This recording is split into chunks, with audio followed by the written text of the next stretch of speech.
Un joueur qui est censé porter sa sélection. Parce que vous en avez fait des vidéos pour expliquer que Vinicius est le boss du Brésil. Mais j'espère pour Vinicius que c'était une consigne de Ancelotti que Guimarães tire les pénaltys. Car il est impossible qu'un joueur comme Vinicius ne prenne pas ses responsabilités dans un moment aussi clutch. J'espère vraiment encore une fois que c'était une consigne de Ancelotti. Parce qu'un leader, ça prend ses pénaltys. Je peux jurer matin, midi, soir que si Rafinha est sur le terrain, jamais de la vie il laisse le penalty à Guimarães, jamais de la vie. Vinicius nous a épatés durant ce mondial. Il a enfin montré un bon niveau avec le Brésil, chose qui était attendue depuis. Nous, on regarde Vinicius au Brésil depuis. On le regarde jouer en Coupe du Monde, on le regarde jouer en Copa. Et pour une fois, il a montré un bon niveau. Il nous a sorti un top mondial. Mais dans un match aussi clutch, un joueur de l'envergure de Vinicius, un joueur qui joue au Real, un joueur qui est actuellement le meilleur buteur de la Coupe du Monde pour le Brésil, un joueur qui fait partie des meilleurs du mondial, ne peut pas donner le ballon à Guimarães. Encore une fois, c'est que de la spéculation. Et j'espère que c'est qu'une consigne de Ancelotti. Parce que si c'est chié dessus, franchement, ce serait très très décevant. Lui qui est censé être le leader du Brésil, comme vous le dites tous. Sinon, vous les gars, vous en pensez quoi? Ramenez-vous sur cette personne, on s'ennuie. Merci Neymar. Moi, je peux pas en vouloir à Vinicius. Bien qu'au niveau de sa forme, étant le meilleur joueur brésilien, j'aurais voulu qu'il prenne le penalty. Mais comment je pourrais finalement lui en vouloir, l'ayant laissé à un mec qui est censé mieux tirer que lui les penalties? Le problème, c'est surtout ce mec, comme beaucoup d'autres joueurs qui essayent, ils ont cru qu'ils pouvaient tirer les penalties comme Neymar. Alors qu'on attend juste d'eux qu'ils allument les cages. Mais ils sont plutôt là pour se foutre de notre gueule. Lui aussi, hein. Faut le fumer en fait. Non seulement d'avoir ruiné la plus belle passe décisive de cette édition de Coupe du Monde, de Vinicius qui élimine son vis-à-vis, qui lui envoie une passe millimétrée, cassant 3 lignes par la même occasion, le mettant face à face avec le gardien pour qu'il vienne buter sur lui, avant que Haaland viennent marquer le premier but, mais aussi le deuxième, égalisant ainsi Mbappé et Lionel Messi au nombre de buts dans cette édition de Coupe du Monde. Et le Brésil, j'arrive pas à y croire, est éliminé de la Coupe du Monde contre la Norvège. Quel manque de sérieux, quel manque de conscience, quel faible niveau affiché par certains joueurs de cette sélection. Bien avant que ça commence, on s'y attendait, mais on est quand même déçus. Surtout quand il y avait autant de la place pour le Brésil, mais qu'au final, personne ne soit là pour définitivement porter cette équipe. Bien que je sois pas brésilien, je suis vraiment déçu de certains niveaux de cette sélection. Par qui j'attendais quand même un plus grand apport, un plus grand sérieux. Si vous voulez être roi, vous devrez le tuer. Voilà, voilà. Mais là, personne qui veut être roi. Voilà Haaland qui porte ses coéquipiers comme il porte la Norvège. Il les met sur son dos, 1-2-0. Ils sont prévenus. Ça, c'était leur photo pour annoncer qu'ils allaient au mondial. Erling Haaland dans le rôle de Ragnar Lodbrok. Départ, Kattegat. 54 matchs, 62 buts. Vous vous rappelez du mec avec qui il fait la guerre là en PL? Bah aujourd'hui, comme on dirait en NBA, il l'a poster. C'est l'équivalent d'un dunk dans mon livre. Une action, un but. Deux actions, deux buts. Le Brésil qui défend Erling Haaland comme l'Algérie défend Lionel Messi. Et vous attendiez un résultat différent? Vous êtes des grands malades. Des grands malades. Ne parlez pas de Volasden, je sais pas quoi. Je vous avais prévenu après sa dernière entrée. Il a mis son penalty. Il a réussi son duel psychologique avec Nuland. Mais moi, je m'en fous. L'homme du match aujourd'hui, c'est lui. C'est même pas Haaland qui marque le doublé pour éliminer le Brésil. Et je le dis haut et fort. Hein. S'il arrête le penalty de Neymar comme il arrête le penalty de Guimarães, je pense qu'on est très probablement sur l'une des plus grandes performances d'un gardien all-time, toute compétition confondue. Le match de Nuland, waouh.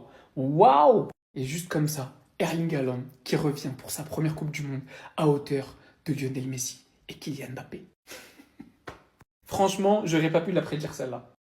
Quoique, je crois que j'avais dit que la Norvège allait se qualifier.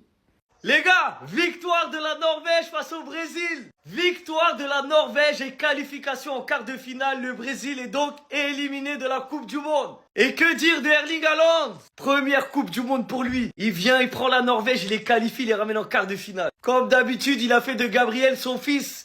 Gabriel est le fils d'Erling Haaland, c'est son bon petit. À chaque fois que Gabriel rencontre Haaland, il finit par terre. Et là, c'est pas que Gabriel qui finit par terre, c'est tout le Brésil.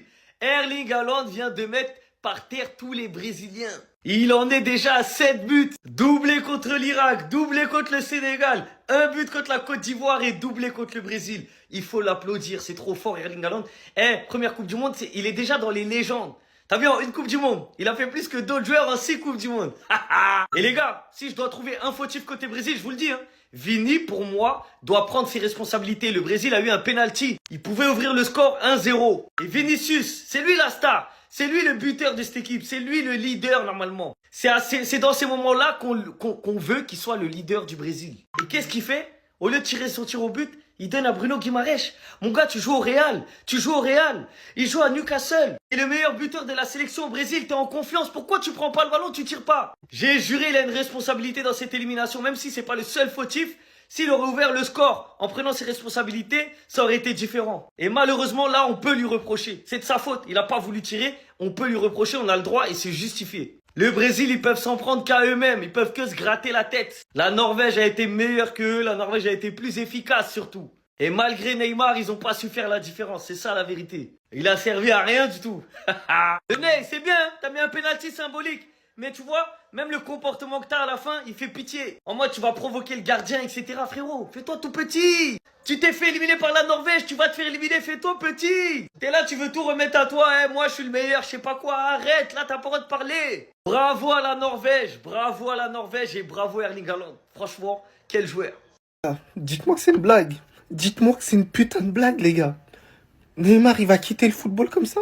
Dites-vous qu'il y a des humains normalement constitués qui m'ont dit qu'il avait pas sa place au Brésil. Il y en a certains qui se sont posés et qui m'ont dit il a pas sa place au Brésil. On t'avoue, on a vu que lorsqu'il était rentré, il a ramené quelque chose. Il méritait d'être sur le terrain. Des incapables autour de lui. Vinicius, moi je comprends pas. Pourquoi t'as pas pris tes responsabilités ici, hein? Je te le dis, pourquoi t'as pas pris tes responsabilités ici au lieu de donner à cet incapable? Je vous jure, j'ai regretté la titularisation de Neymar. Je l'ai regretté. Qu'est-ce que tu veux faire face à ce boug-là, les gars? 7 buts en Coupe du Monde avec la Norvège. T'as l'impression que même s'il va jouer contre l'Ouzbékistan, il sera présent et il marquera. Même il joue pour l'Inde, il va marquer, les gars. Même pour l'Inde, il va marquer, ce type-là. Mais il a quoi, en fait? À l'Inde, c'était pas le bon moment. Bordel de merde. De toute façon, c'est mieux comme ça. Faut pas se prendre la tête. Plus tard, ils allaient se faire humilier. Voilà, tranquille. Y a pas de souci. Très bien, le Brésil. Merci pour tout ce que vous avez fait. Merci pour les travaux. Et voilà ce que vous avez fait à Neymar. Je vous pardonnerai jamais. Ce que vous avez fait à Vinicius, je vous pardonnerai jamais. Je vous pardonnerai jamais tout ce que vous avez fait à Vinicius. Voilà. Non, mais ce gars-là est un malade. Exactement comme il a fait avec la Côte d'Ivoire, il vient d'éliminer le Brésil. Mettez-vous une seconde à la place de Gabriel qui doit se le taper en club et en équipe. Il n'a pas réussi à l'arrêter aujourd'hui et pourtant Erling Haaland durant tout le match était moyen. Et toujours comme ça avec lui jusqu'à ce qu'il surgisse de nulle part pour venir mettre son but. Et ce qui m'énerve dans ça, c'est que le Brésil aujourd'hui, c'est pas comme s'ils n'avaient pas eu des occasions. En première mi-temps, ils obtiennent un penalty très tôt dans le match. Vinicius, ce grand peureux, exactement comme en club, c'est la chose que moi je le reproche, vous le savez. Exactement comme au Real Madrid, le gars il prend pas ses responsabilités, il passe la balle à quelqu'un d'autre. Guimaraes qui crée le penalty, prend la balle et part donner ça au gardien. C'est quelle manière de tirer ça? Pourquoi ils se sentent toujours obligés de s'arrêter durant leur course? Le gardien arrête son tir. En deuxième mi-temps, il y a Hendrik qui rentre en jeu. Lui aussi, il rentre. J'avais tellement confiance en lui. Vinicius lui lâche une magnifique passe. Une extérieure parfaite qui vient directement dans sa course. Malheureusement, dans sa conduite, il pousse mal le ballon. Le gardien sort. La seule solution qu'il avait était de faire un lob. Il fait mal le lob aussi. Il rate son occasion, puis il se couche par terre en nous regardant. Tu veux qu'on te dise quoi, mon ami? Lève-toi. Tu veux qu'on te dise quoi? C'est toi qui l'as raté. Et étant donné qu'il n'y avait plus aucune solution, il y a Neymar aussi qui rentre en jeu. Tout cet engouement-là pour ça. Techniquement parlant, c'était tellement pauvre. Je parle du Brésil en général, c'est trop lent. Même la Norvège aujourd'hui, c'était pas terrible. Odegaard a été chaotique. Et face à cet homme-là, qu'est-ce que vous voulez? Le gars éclate son but à la 79e minute. Juste avant ça, il aurait pu marquer sur cette occasion-là, mais il l'a pas fait. Il marque son but de la tête et vers la fin, il claque le deuxième but devant la surface avec plein d'audace. Il tire, ça rentre. À la fin, Neymar réussit à marquer le penalty comme un symbole et c'était la fin. Le Brésil est éliminé. Mais vous savez pourquoi Haaland il a pleuré comme ça à la fin du match? Vous avez vraiment pensé que le Brésil allait éliminer ce mec-là? C'est même pas inhumain, les gars. Parce que quand t'as des stats comme ça en sélection, je suis désolé, hein, c'est inhumain. 62 buts en 54 matchs de sélection. Normalement, si t'es un humain normal, c'est l'inverse. T'as moins de buts pour plus de matchs. Mais lui, non. Non, lui, il a pas envie d'être normal. Mais au final, il pleurait tout simplement pour nous montrer que c'était un vrai humain, les gars. Et oui, il a pleuré, les gars, après avoir qualifié sa sélection contre le Brésil. C'est pas un cyborg, les gars. Oui, c'est bien un humain. Je l'ai jamais vu pleurer, ce mec. Et là, avec la sélection, quart de finale, il pleure. Et puis franchement, hein, 2-0 contre le Brésil, à lui tout seul, il les a allumés. Par chance, il y avait Gabriel en face. Il commence à le connaître. Il le maltraite toute la saison déjà avec City. Il est habitué. Voilà, but de la tête sur Gabriel. Ensuite, là, honnêtement, j'ai pas compris la défense du Brésil. Le mec a le ballon, il a le temps. Il a le temps de contrôler, de frapper du pied gauche. Son pied est fort. Personne ne sort dessus. Voilà. Et puis la frappe, franchement, Alisson, je sais même pas ce qu'il fait. Mais au final, c'est une belle histoire parce que moi, la Norvège, je trouve que c'est une super équipe. J'espère qu'ils vont aller loin. Et je le répète encore une fois, Haaland, c'est un monstre. 7 buts pour sa première Coupe du Monde. Et c'est pas fini, il a encore un quart à jouer contre l'Angleterre ou le Mexique. Cyborg Ragnarland! Cyborg Ragnarland! Cibor Rijkaarland. Il vient d'écrire l'histoire de son pays avec un grand H en Coupe du Monde, en marquant un doublé en 8e de finale contre la plus grande nation de l'histoire de la Coupe du Monde.